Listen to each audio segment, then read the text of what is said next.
오늘 함께 하실 하나님 말씀은 사도행전 19장 8절에서 20절 말씀으로 복음의 능력이 미치는 파장이라는 제목으로 은혜의 말씀을 나누도록 하겠습니다.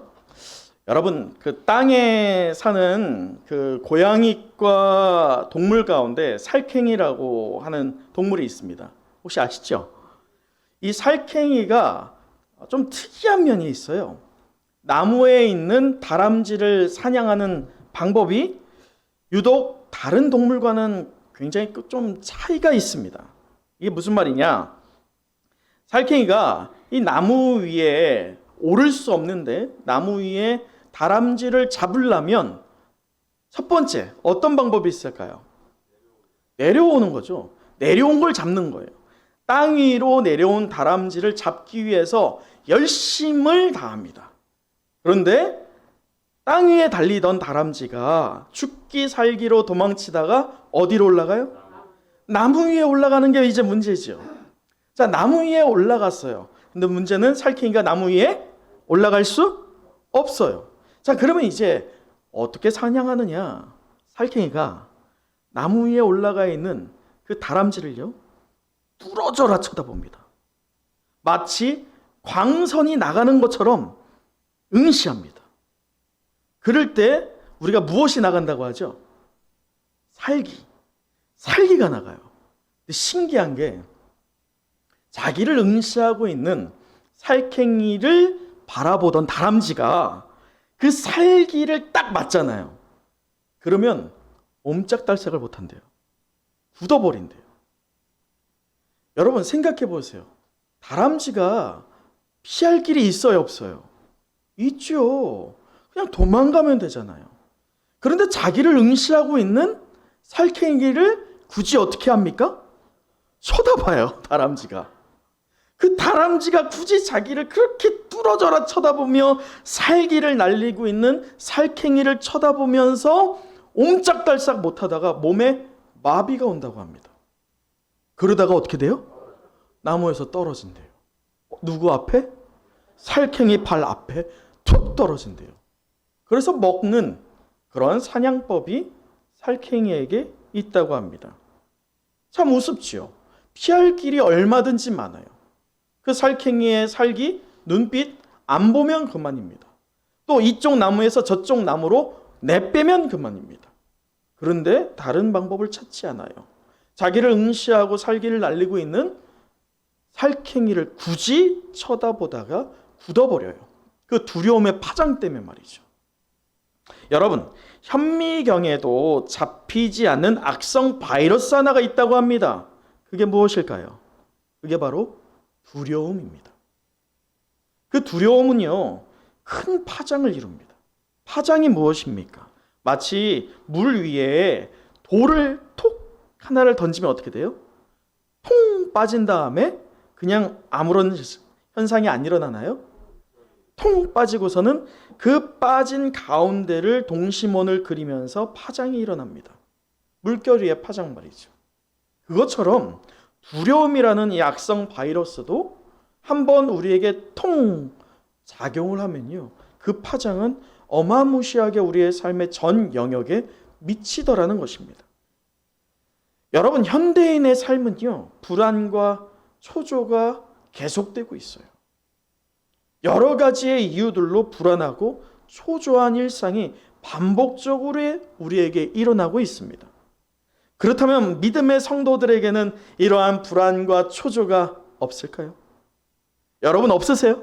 항상 주님과 동행하시고 성령 충만하십니까? 저는 그러지 못해요. 저 역시나 불안하고 초조할 때가 엄습해 옵니다. 그 두려움의 파장으로 인해서요, 마치 이 다람쥐가 굳이 살쾡이를 바라보지 않아도 되는데, 응시해주지 않아도 되는데 굳이 응시해서 옴짝달싹 못하고 몸이 굳어버리는 것처럼 사탄이 응시하고 있는, 사탄이 불을 뿜고 있는 그 살기를 굳이 바라봐서 그 사탄의 시험을 굳이 내가 집중해서 주목하다 보니까 옴짝달싹 못하고 누구의 먹잇거리가 되는 거예요? 사탄의 먹잇거리가 될 때가 우리에게 많더라는 거예요. 여러분은 어떠십니까? 그러나 우리는 잊어서는 안 돼요. 무엇을? 우리에게 피할 길이 있어요, 없어요? 피할 길이 있어요. 미리부터 겁먹고요, 우리가 움츠려들 필요가 없다는 거예요. 굳이 사탄이 우리에게 날리고 있는 그 시험거리, 불안과 초조라고 하는 그것들을 통해서 우리가 주목할 필요가 없다는 거예요. 그것으로 인해서 옴짝달싹 못하고 굳어버릴 필요가 없다는 거예요. 그러한 위기가 찾아왔을 때 우리에게 피할 길, 누구를 붙잡으면 됩니까? 예수 그리스도를 붙잡는 우리 은성의 모든 영가족 되시길 간절히 축원합니다. 그럴 때 우리의 피할 길 되시는 주님께서요, 강력한 그의 의로운 오른손으로 우리를 주의 날개 밑으로 보호하시고 살아갈 길을 내어주실 것을 믿습니다. 여러분 기억하십니까? 이 사도 바울도요, 우리와 같은 성정을 지닌 사람이었어요. 그로부터 많은 능력과 역사가 일어났지만 그도 우리하고 똑같았죠. 그 역시나 이 두려움의 파장으로 안절부절 못하다가 순간 사단 앞에 툭 떨어져서 먹잇거리가 됐던 사건이 있었습니다. 그곳이 어디였습니까? 아덴이었죠.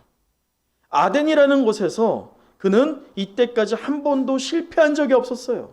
하나님의 이름으로 행할 때에 능력이 일어났고 역사가 일어났고 부흥이 일어났습니다. 한 번도 실패하지 않았던 그 사도 바울이 사탄의 시험을 응시하다가 옴짝달싹 못하고 굳어버려서 그의 영과 육의 공황장애를 경험했던 적이 있었습니다. 그럴 때 그에게 하나님께서 어떻게 치유의 방법을 사용하셨어요? 동역자들을 붙여주셨어요.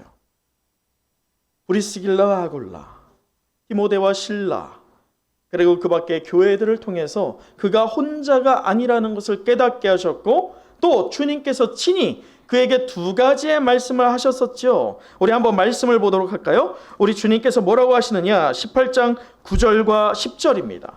18장 9절 10절 제가 읽어드리면, 밤에 주께서 환상 가운데 바울에게 말씀하시되, 첫째, 두려워하지 말고 침묵하지 말고 무엇하라? 말하라. 무엇을? 하나님 나라의 복음을, 복음의 능력을 드러내라 라고 명령하십니다. 그에게 다시금 사명을 주십니다. 그런데 그것만이 아니에요. 두 번째 10절을 보면 내가 너와 어떻게 합니까? 함께한다 라고 하면서 그를 위로하십니다. 그를 독려하십니다. 그 혼자 저 전쟁터의 앞에 나가지 않게 하십니다. 대장 되시는 우리 주님께서 그와 함께 하시겠다라고 그를 붙잡고 계시겠다라고 말씀해 주십니다. 이 과정을 통해서 사도 바울의 영적 성장이 이루어지게 되죠. 한 단계 더 사도 바울이 진보를 이루게 됐어요. 그때에 제가 우리 두 차례 교회 제자에 대해서 설교를 나누면서 강조했던 바가 무엇입니까? 이 사건을 통해서 아덴이라는 곳에서 고린도로 넘어가는 이 과정에, 일련의 과정을 통해서 사도 바울이 이때까지 했던 사역의 방향도 전혀 달라집니다. 이때까지, 아덴까지는 그리스도인들, 예수를 닮은 자들, 그들을 양성하는 것에 힘썼다라고 한다면, 이제 고린도에서부터 주님께서 그를 친히 위로하시고 또 그에게 힘을 공급하시고 새로운 사명을 더하여 주셨을 때 그가 이제 집중했던 사역이 어떤 사역이었어요? 예수의 제자를 양성하는 것이었어요.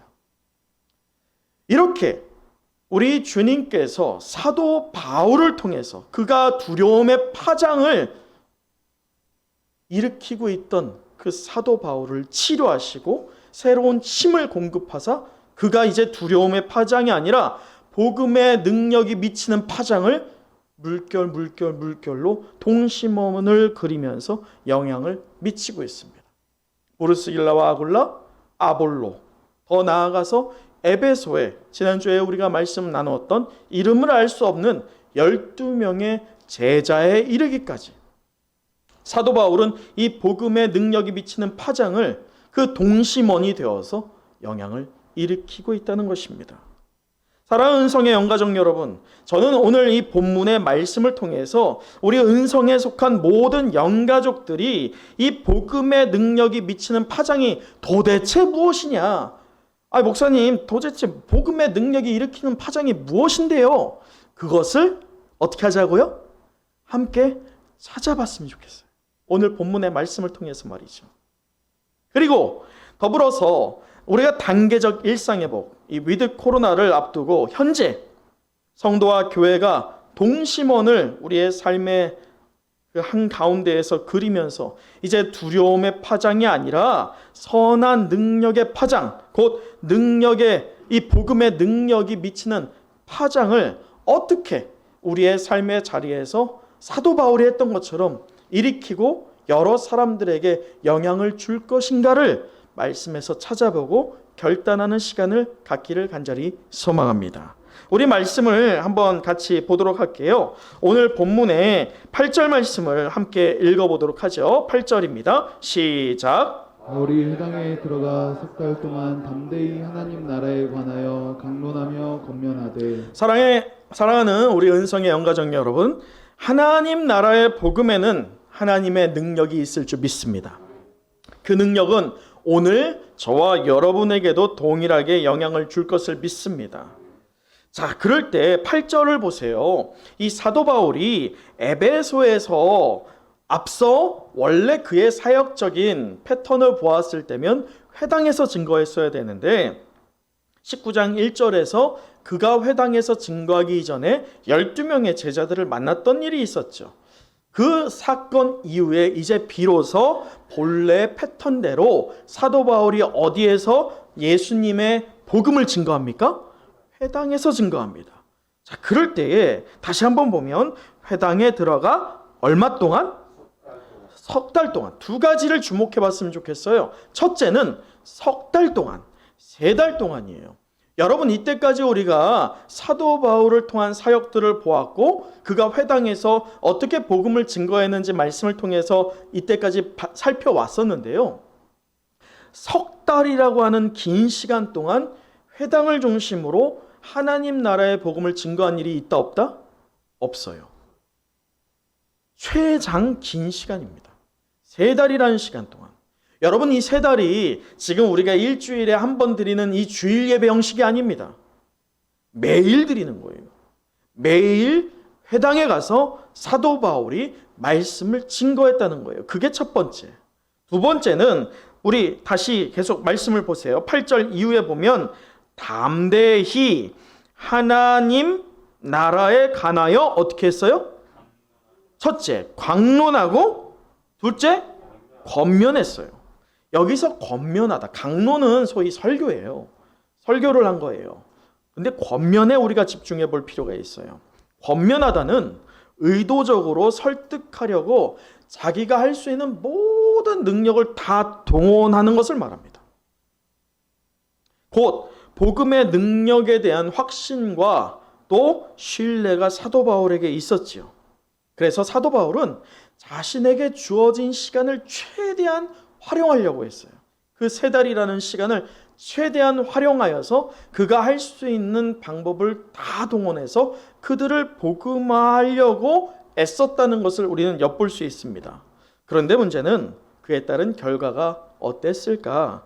우리 9절을 한번 보세요. 제가 읽어드리면 이래요. 어떤 사람들이 나오죠. 어떤 사람들은 마음이 어때요? 마음이 굳었어요. 이 굳다, 이게 뭐냐면 화석화처럼 딱딱히 굳는 거예요. 곧 하나님 말씀을 들어도 그 안에 어때요? 마음이 빗장이 잠겨 있는 거예요. 열리지 않는 거예요. 아무리 은혜로운 말씀이 전파된다 해도 마음을 굳게 잠그고 열지 않다 보니 은혜가 있어요, 없어요? 없다는 것을 말합니다. 자, 그런데 그렇게 마음이 굳고 어때요? 순종하지 않아요. 하나님 말씀을 들었는데 저 말씀이 이성적인 부분에서는 납득이 되는데 내 삶에 적용이 되질 않는 거예요. 왜? 저렇게 했을 때면 이성적으로 맞는 것 같지만 실제 신앙적으로 내게 적용할 때 세상적인 안목과 이생의 자랑으로 보았을 때면 놔야 할 게 있거든요. 포기할 게 있거든요. 손해봐야 할 게 있거든요. 그래서 그걸 하기를 싫은 거예요. 하나님, 난 여기까지, 더 이상 나한테 요구하지 마세요. 내가 이성적인 부분에서 예수 그리스도가 있고 그를 통해서 내가 구원받았다는 거 내가 인정합니다. 그러나 거기까지만이에요. 더 이상 내게 무언가를 요구하지 마세요 라고 하는 거예요. 그 사도 바울이 3달 동안 예수 그리스도에 대해서 증거한 것만이 아니라 그의 사역이 한 단계 더 나아간 것처럼 그가 그러면 회당에서 무엇을 한 거예요? 예수의 제자가 되기 위하여서 훈련을 시켰는데, 그 훈련은 예수를 믿는 그 믿음 그 정도로만 그치지 않고 더 나아가겠죠. 삶에 요구하는 것들이 더 많아질 거예요. 그것들을 어떻게 하겠다는 거예요? 싫다는 거예요. 그건 받아들이지 않겠다는 거예요. 나는 거기는 싫다. 이렇게 대하는 자들이 있다는 것이죠. 그러면서 9절, 무리 앞에서 이 도를 어떻게 합니까? 비방합니다. 이 도가 무엇이냐? 예수는 그리스도다라고 하는 하나님 나라의 복음을 비방하기 시작합니다. 마치 오늘날 한국 교회에 온전한 믿음을 소유한 성도들을 향하여서, 야, 너 왜 이렇게 융통성이 없어? 너 좀 융통성 갖고 신앙생활해. 왜 이렇게 답답하냐? 왜 이렇게 막혀있냐? 그렇게 말하는 부류와 비등하다는 거예요. 하물며 오늘 우리 한국 교회 안에도 이러한 부류가 적을까요? 많을까요? 우리 은성교회는 없을 줄 믿습니다. 그러나 한국 교회에는 훨씬 더 많습니다. 예수의 복음에 대해서 마음을 열고 순종하기를 작정한 성도가요, 적다는 거예요. 다수가 예배를 드리지만 제자가 되지 못했다는 것이죠. 자, 이럴 때에 우리는 놀랄 게 아니에요. 왜냐? 이때까지 우리가 사도행전 쫙 봐오면서요, 늘상 마주했던 현상입니다. 복음이 증거됐던 자리에는 항상 두 부류가 있었어요. 한쪽 부류는 듣기를 좋아했던 부류, 한쪽 부류는 듣기를 싫어했던 부류. 곧 하나님 말씀을 듣고 순종하기를 작정한 부류, 하나님 말씀을 들었지만 순종하기를 거부했던 부류. 이렇게 두 부류는 항상 존재해 왔습니다. 여러분에게 조심스럽게 질문을 드립니다. 여러분은 어느 편에 속하여 계십니까? 우리가 착각해서는 안 될 것이 하나 있어요. 하나님 나라에 관한 복음을 듣고 순종한다는 것이 무엇이냐? 예배 시간에 참석하는 것, 설교를 듣고 있는 것처럼 앉아 있는 것 아니에요. 이 앞에 서서 설교를 하면요, 눈은 저를 바라봐요. 그리고 듣는 것 같아. 그런데요, 설교하다 보면 알아요. 여러 번 많은 경험이 축적되면 압니다. 저분이 이 말씀을 받고 있는지 그냥 듣고 흘리고 있는지 너무 잘 보여요. 그런데 문제는요, 제게 그게 보이는 게 다일까요? 누가 아실까요? 하나님께서 아신다는 거예요. 그러기에 우리가 복음, 곧 하나님 나라에 대한 복음을 듣고 마음이 열리는 것이 먼저여야 할 줄 믿습니다. 마음이 열리면요, 앞서 말한 것처럼 어떤 행동이 따라오느냐? 말씀에 대한 순종이 따라올 줄 믿습니다.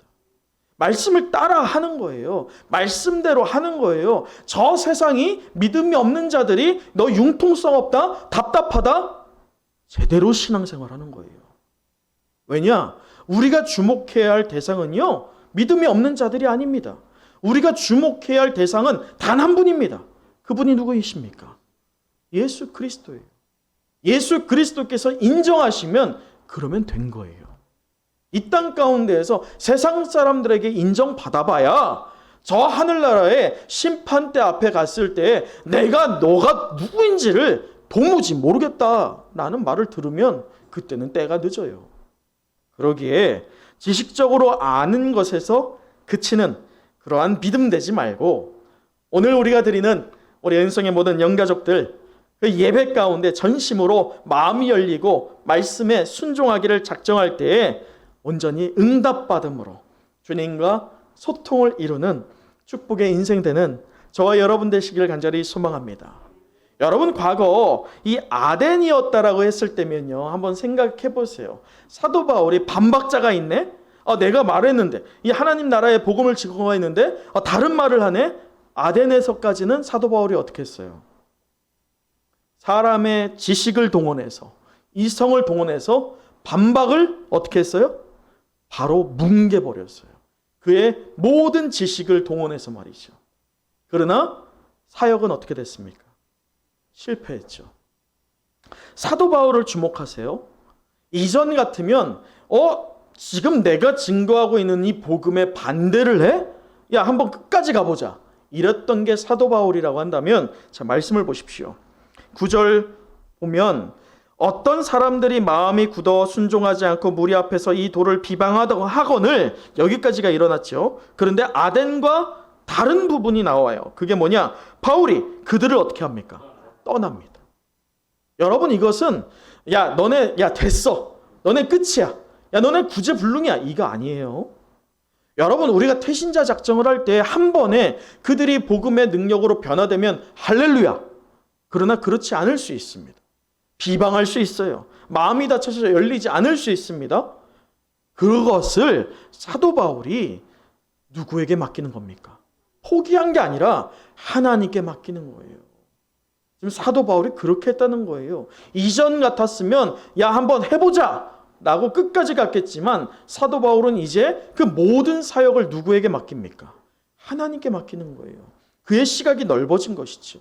우리가 태신자 작정을 했지만 이 모든 것을 누가 하실 겁니까? 하나님이 하시는 거예요. 나를 통해서 일하시지만 내가 하는 게 아니에요. 여러분을 통해서 누군가 가족 구성원이 되었던 잃어버린 영혼들이 다시 이 자리에 함께 예배할 기적이 일어날 수 있지만, 그 또한 여러분을 사용하신 하나님께서 행하시는 일일 줄 믿습니다. 그 믿음이 우리에게 배양되어야 된다는 거예요. 그게 온전한 믿음이죠. 사도 바울이 그 믿음으로 이제 집중을, 예전 같았으면 나한테 반박해? 한번 해보자 라고 하면서 이들에게 집중했다면, 사도 바울이 영적 기량이 넓어짐으로 이제 집중하는 대상이 바뀝니다. 9절 후반에 보세요. 그들을 떠나 누구를 따로 세웁니까? 제자를 따로 세웁니다. 어디에서? 두란노 서원에서. 이 두란노 서원은 소위 이 에베소에서 철학자들이 나눠서 뭔가를 배우고 익히던 장소입니다.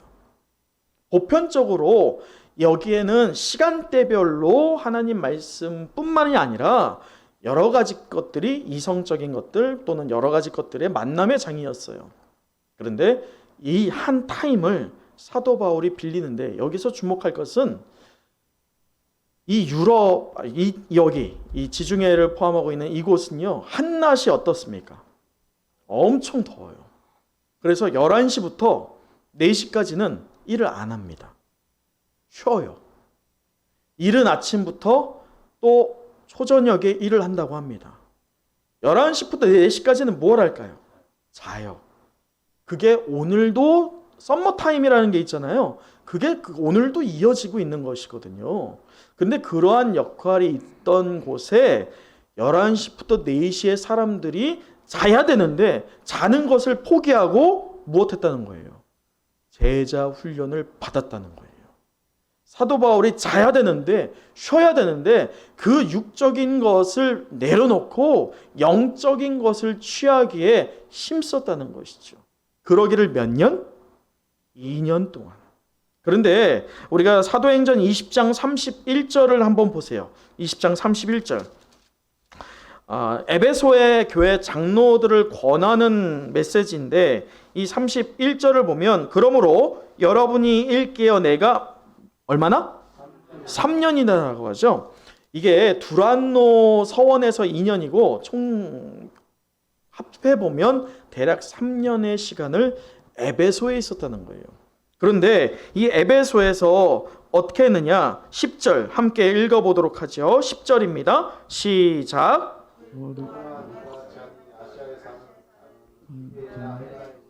다 주의 말씀을 듣더라. 다시 읽겠습니다. 시작. 두 해 동안 이같이 하니 아시아에 사는 자는 유대인이나 헬라인이나 다 주의 말씀을 듣더라. 자, 실제로는 새 해인데 지금 이 두란노 서원이라는 곳을 중점으로 한 건 두 해인데요. 3년 동안이나 사도 바울이 에베소를 중심으로 해서 사도 바울이 동심원을 그리고 있는 거예요. 그래서 에베소에서부터 소아시아 전역에 영향을 미칩니다. 이게 어떻게까지냐? 골로새, 우리가 다음 주에 지도를 볼 건데 골로새, 히에라볼리, 라오디게아, 우리가 요한계시록에 나오는 교회들 있죠.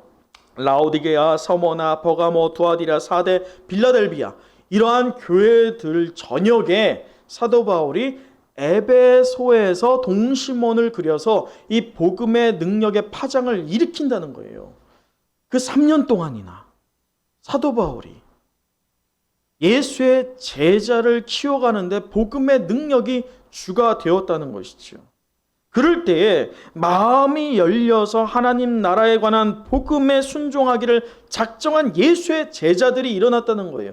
다수는 하나님 말씀을 배격했습니다. 다수는 그 예수의 도를 비방했습니다. 마음이 닫혀 있었어요. 순종하기를 꺼려했습니다. 그러나 소수는 그 마음이 열리고 순종하기를 자청하고 예수의 제자로서 복음의 능력을 그들이 경험하게 되었다는 거예요.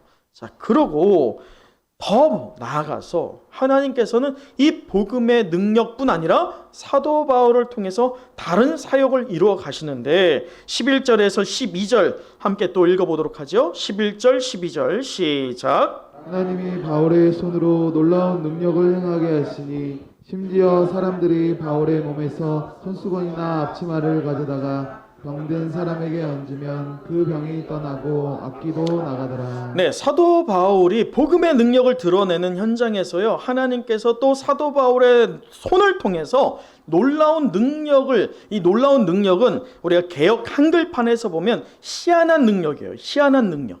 이때까지 사도 바울로부터 일어난 능력이 아닙니다. 사도 바울이 안수해서 고친 일들은 있어요.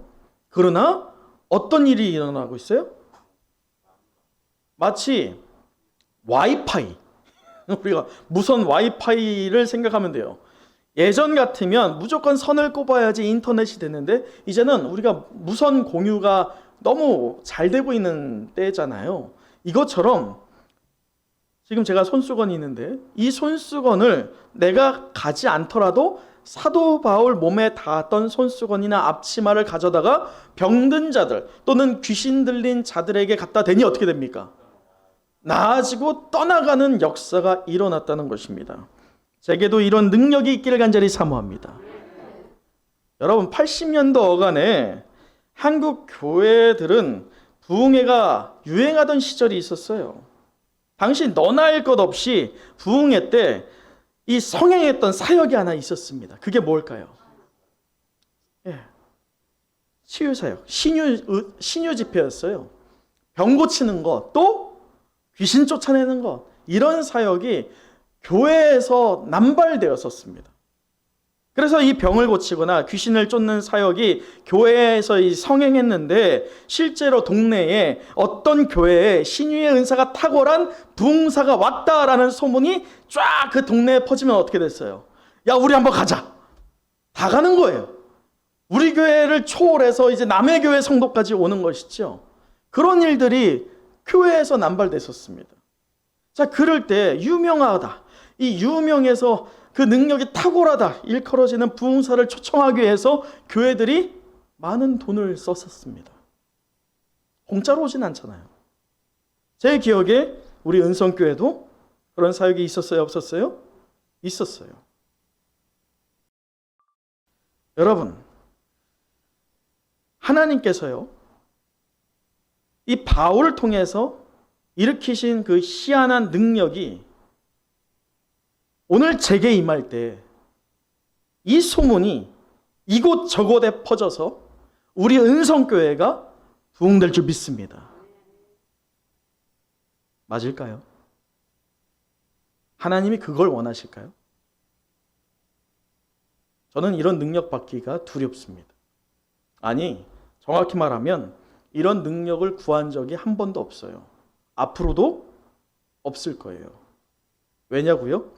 여러분, 이전에 한국 교회가 그렇게 유명하고 저명한 부흥사분들이 많았습니다. 그분들의 사역의 말미가 아름답던가요? 한국 교회가 멍들어갔죠. 진짜 복음이 아닌 유사 복음이 복음의 능력을 앞질러 버렸어요. 잘못된 믿음들이 한국 교회에 퍼져 버렸어요. 여러분, 기적이라고 하는 은사는 오늘날도 있을 줄 믿습니다. 그런데 기적이라는 은사, 기적뿐만 아니라 방언과 예언과 여러 가지의 은사들을 하나님께서 우리에게 주신 이유가 있어요. 첫째로는 사람들에게 덕을 끼치라는 거예요. 근데 이 덕을 끼칠 때 가장 우선시돼야 할 두 번째가 무엇이냐? 하나님께 영광 돌리기 위해서 이러한 은사를 주셨어요. 여러분, 과거에 수많은 부흥사들이 있었을 때 그분들의 말미에, 설교의 말미에 우리가 웃고 떠들고 또 여러 사람들이 헌신하면서 나 얼마 헌금하겠다 작정도 많이 했었죠. 근데 그 설교의 말미에 또 이 부흥사가 떠나가고 그 교회가 일으켰던 사역들을, 열매들을 보았을 때면 무엇이 남아있던가요? 그 부흥사의 이름만 남아있고 돈, 작정한 헌금의 액수만 남아있어요. 정작 누가 부재합니까? 예수의 이름이 부재했어요. 오늘 우리가 분명히 알아야 할 것이 있어요. 오늘 이 사도행전을 기록한 누가는요, 기적의 사역을 기록하였지만 우리 오늘 독자되는, 오늘 살아가는 저와 여러분이 봐야 할 초점, 주목해야 할 초점이 무엇이냐? 그것이 기적이 아니라 이 기적을 일으키신 누구를 바라봐라? 하나님을 바라봐라. 이 기적이 있기 전에 무엇이 먼저 있었던 것을 바라봐라? 복음의 능력이 선포됐던 것을 바라봐라. 이것을 우리에게 주목하게 합니다. 그러기에 그 자체, 이 기적이라는 그 자체가 기독교 신앙의 핵심이 될 수 없다는 것을 우리가 깨닫기를 소망합니다. 예수님께서 치유와 기적, 하물며 죽은 자도 일으키셨잖아요. 그럴 때 예수를 따르는 무리가 적었어요? 많았어요. 왜 많았어요? 구경꾼이었어요. 많은 사람들이 있었죠. 다 구경꾼이었어요. 제자가 있었어요? 12제자가 있었지만 그들이 참 제자였습니까? 예수님 살아생전에? 아니었어요. 왜? 예수님이 십자가 처형당할 때 한 명도 남지 않습니다. 다 구경꾼이었어요. 눈에 보이는 것들에 쫓아다녔던 구경꾼들. 정작 그들의 내면에 복음의 능력이 있었다 없었다? 없었다. 예수의 제자가 있었다 없었다? 없었다. 그 결과 다 떠나갔어요. 여러분, 오늘 이 사도행전을 기록한 저자 누가는요, 그래서 우리에게 13절의 말씀을 보게 합니다. 우리 13절 같이 읽어보도록 하죠. 13절입니다. 시작. 이에 돌아다니며 마스라는 어떤 유대인들이 시험삼아 악기 들린 자들에게 주 예수의 이름을 불러 말하되 내가 바울이 전파하는 예수를 의지하여 너희에게 명하노라 하더라. 네, 여러분, 이 말씀을 보면 우리가 예수의 제자, 제가 지금 말씀하고 있는 핵심이 뭡니까? 이 또 누가가 우리에게 주목하게 하는 바가 뭡니까? 복음의 능력의 파장은 누구로부터 일어난다? 예수의 제자로부터 일어난다. 이것을 보여주는 거예요. 자, 그러면 반대로 가정을 해본다면 예수의 제자가 아닌 사람들을 통해서 복음에 미치는 영향의 파장이 일어난다, 안 한다? 1도 일어나지 않는다. 자, 그런데 보세요. 13절, 일어나요, 안 일어나요? 왜 많은 사람들이 예수의 이름으로 병 고치고 귀신 쫓는 행위들을 할까요? 일어났다는 걸까요? 안 일어났다는 걸까요? 일어났어요. 일어났어요. 여러분, 우리는 모세가 바로 앞에 쓰던 출애굽기 7장을 보면 됩니다. 모세가 바로 앞에 서서 하나님의 말씀을 대언합니다. 하나님의 백성을 놓아라. 그렇게 명령을 할 때예요. 그 박수와 술객들이, 바로 왕 옆에 있던 박수와 술객들이 어떻게 했어요? 7장에 보면요, 모세가 지팡이로 뱀을 만들지요. 이 박수와 술객들이 어떻게 할까요? 똑같이 합니다. 또 나일강의 물들을 통해서 무엇으로 만들어요? 피로 만들었어요. 그거 따라해요, 안 따라해요? 따라했어요. 더 나아가서 애굽 물들 위에 손을 내밀었더니 개구리가 올라오는데 그거 따라해요, 안 따라해요? 따라해요. 근데 여기서 우리가 주목할 게 있어요. 따라합니다. 무엇하는 능력은 없어요? 없애는 능력은 없었어요. 유사한 능력들이 오늘 이 시대에도 귀신의 영, 사탄의 영으로부터 일어납니다. 예수의 제자로 우리가 훈련받지 않으면 분별력을 잃어버려요. 이것이 하나님께서 주신 능력인지 귀신이 주는 능력인지 헷갈려 버립니다.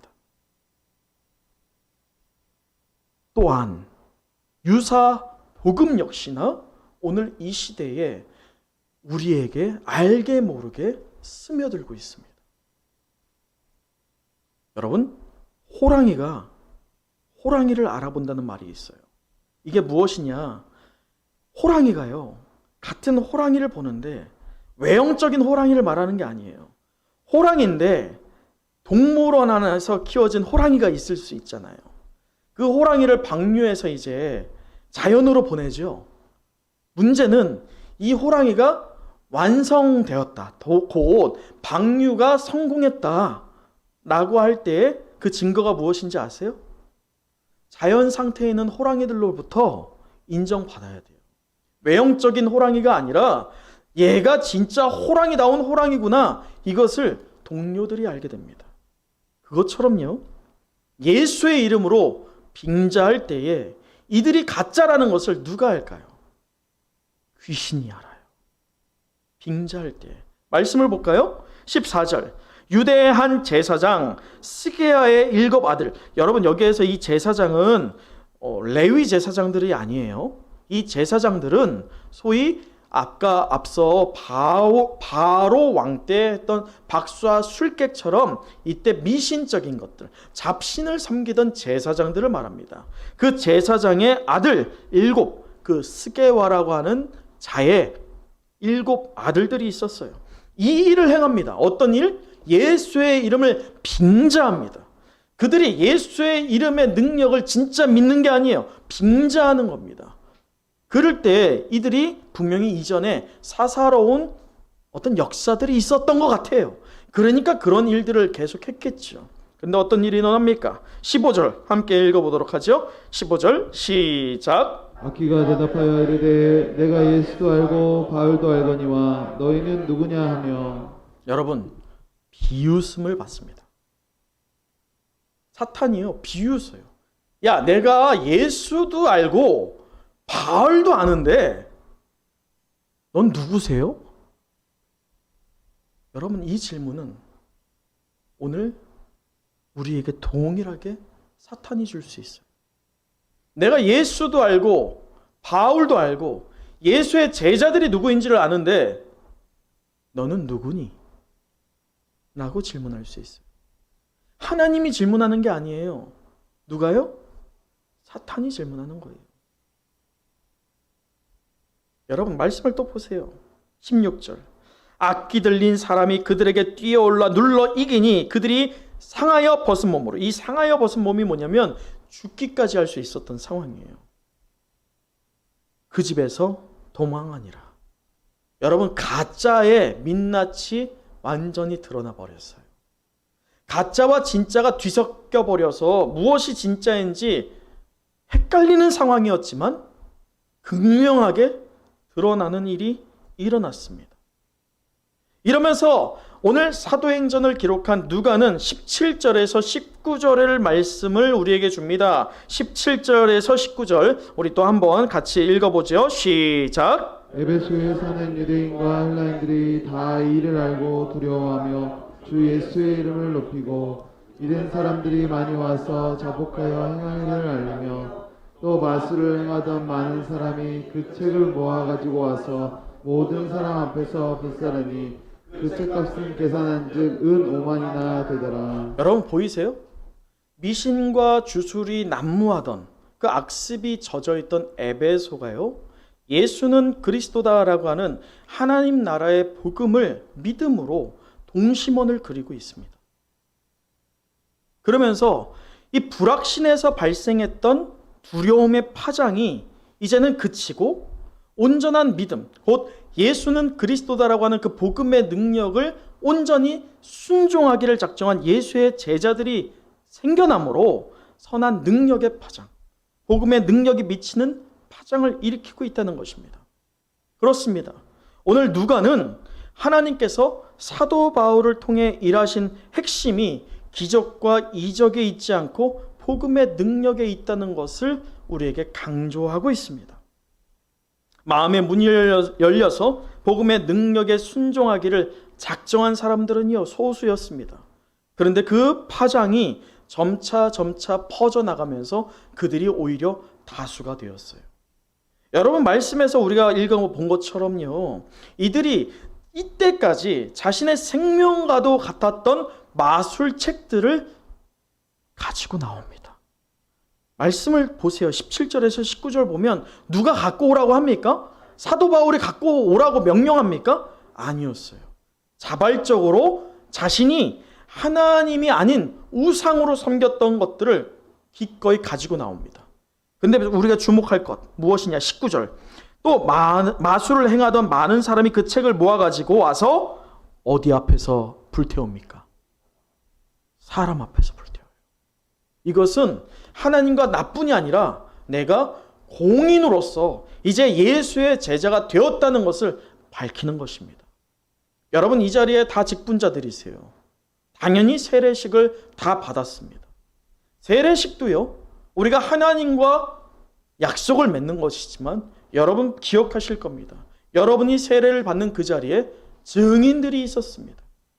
여러분이 내가 이제 예수를 구주로 믿겠노라고 그 복음의 빚진 자로서 이제 복음의 능력을 삶에서 영향을 미치는, 파장을 일으키는 예수의 제자 되겠다라고 작정했던 것이 바로 세례였습니다. 말씀을 마치겠습니다.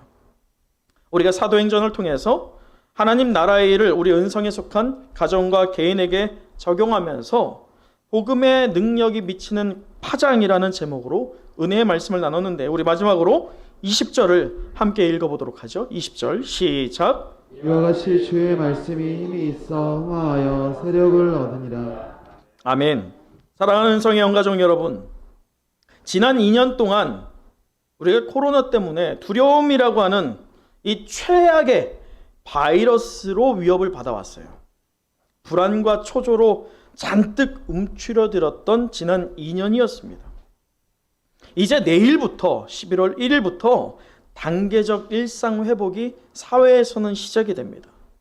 그렇다면 믿음을 소유한 우리 은성의 모든 영가족들은 어떤 마음으로 단계적 일상 회복을 준비해야 할까요? 여러분, 정신 똑바로 차리세요. 주의를 기울여서 심각한 마음으로 생각하십시오. 초대교회의 숫자적인 부흥은요, 무엇으로 시작했습니까? 오늘 에베소에서 일어나고 있는 숫자적인 부흥은 무엇에서 시작하고 있습니까? 그들이 애초부터 숫자적인 부흥을 목적으로 뒀던가요? 한 번도 그런 적이 없어요. 영적 부흥이 있은 후에 비로소 숫자적인 부흥이 따라왔습니다. 이는 목회자의 설교와 역량호에 달린 것이 아니에요. 또 새로이 전도될 사람들이 얼마나 우리의 자리를 채우느냐에 달려있지 않습니다. 가장 기초가 되는 것, 가장 먼저 선행되어야 할 것은 지금 예배를 드리고 있는 우리가 정말 복음의 능력을 참여하고 있는가? 내 마음이 열려서 하나님 나라의 복음에 순종하고 있는가? 그것이 먼저일 줄 믿습니다. 이것을 우리의 삶에 적용하여서 11월 21일 추수감사절 영혼의 축제를 준비하면서 우리가 숫자적인 부흥보다도 우리 마음의 문을 열어서 복음의 능력을 체험하는 영적 부흥이 우리 모두에게 먼저 되기를 간절히 사모합니다. 그 결과 예수의 제자답게 복음의 능력이 미치는 파장을 이곳저곳에 일으키는 축복의 인생 되시기를 간절히 사모합니다. 기도하겠습니다.